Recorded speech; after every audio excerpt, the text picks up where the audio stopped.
જય સ્વામિનારાયણ મિત્રો, આજે આપણે બનાવીશું પુદીના અને કોથમીરની ચટણી. તો તેના માટે મેં પુદીનાના થોડા પાન લીધા છે અને એમાં આપણે થોડા લીલા ધાણા નાખીશું.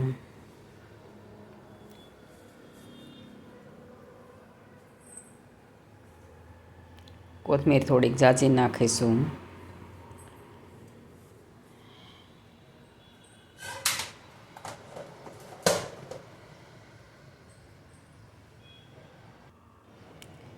સાતથી આઠ લીલા મરચાં નાખીશું. સુરતી મરચાં છે એટલે તીખા છે, એટલે મેં એમાં લાલ મરચું નાખ્યું નથી. એક આદુનો ટુકડો લઈશું અને એની અંદર એક લીંબુ નીચોવી નાખીશું આપણે. એક ચમચી આખું જીરું નાખીશું.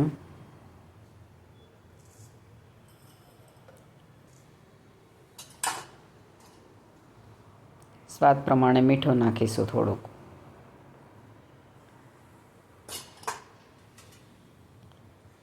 સિંગદાણા નાખ્યા છે થોડાક.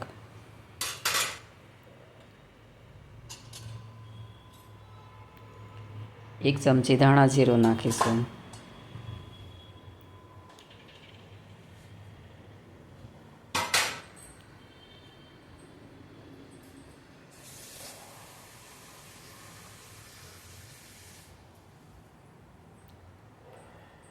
અડધો ગ્લાસ આપણે એમાં પાણી નાખીશું.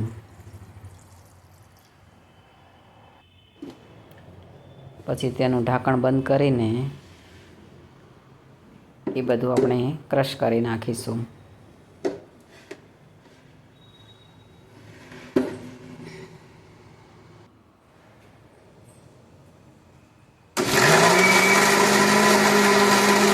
ઝીણું થાય ત્યાં સુધી આપણે ક્રશ કરી નાખીશું.